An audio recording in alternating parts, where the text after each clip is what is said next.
Well, talking about some of the issues that producers are facing, one of the things that we've talked about here at the show is the fact that it's more and more difficult for them to find the feed sources that they need at a reasonable price. Where do you see that going in this coming year? Well, while we didn't approve dollars yesterday or on Tuesday for additional feed research, we have been working with the pork checkoff funds that we oversee to invest in evaluating alternative feedstocks. There's a great deal of information that we have developed. There's a new swine nutrition guide that would allow producers to look at alternative feed supplies and to be able to incorporate those into their diet and understand then the environmental implications of those. We certainly know, as we've got corn that's $7.50 a bushel and beans that are $13 to $14 a bushel, that our farmers are going to continue to be stressed financially by these record high feed prices. The research that we're doing, we hope will provide some relief, but certainly we also know that these are policy decisions as well in terms of how and where grain is allocated today. The National Pork Producers Council is out front on those issues and is working hard on those issues in Washington. From a checkoff standpoint, we're doing what we can to help producers save money, but also with investments in a new marketing campaign. The goal is, how do we ensure that pork prices remain high so that they can continue to get the value they need to remain profitable in the face of record feed prices. Let's talk a little bit about this new advertising campaign.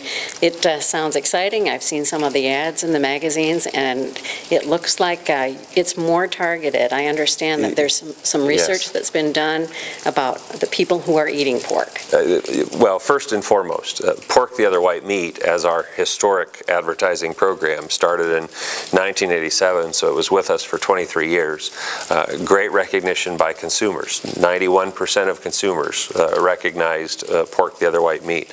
So to move away from what is almost an iconic brand, we knew that we needed to do a great deal of research and that we needed to understand the barriers to pork marketing, that we needed to ensure that we truly were finding out what today's customers wanted and needed to know about pork. The research was done, and the target audience that evolved from that research process, as well as from our strategic planning, told us that we've got people who love our product.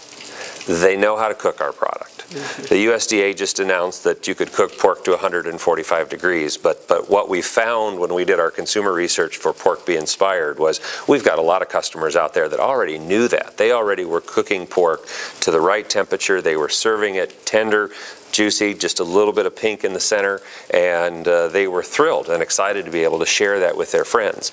They eat a lot of pork. They eat twice as much pork as your average consumer, but they still are eating far more beef and chicken. And so to the extent that consumers also told us they're looking for versatility, they're looking for a little diversity on their menu, they want some excitement, they want something different than what they've just always been serving, and so they ask for recipes, and the Pork Be Inspired print campaign has recipes printed right there with the advertisements, as well as the links to where they can go and get more information.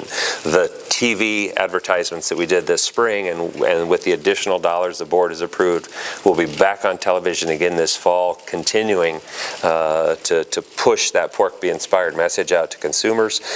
All of that aimed at driving consumers to that website so that they can find the simple, easy recipes where they can try something new with their family, spice up the meal just a little bit, and bring a little more excitement to the family dinner. Well, Chris, I appreciate you joining us and telling us how those checkoff dollars are being used, and it's nice to know that you're right on target with what the needs are for producers. Well, there's a lot of great momentum, a lot of great things going on as we look at the advertising campaign and Be Inspired.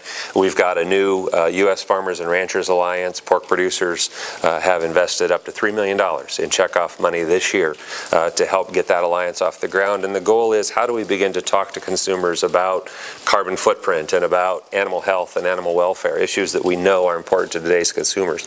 All of these things are coming together at the right time for the industry, and we're just thrilled to be a part of it. Great. Thanks for joining us. My pleasure, Joanne. I appreciate it. Thank you.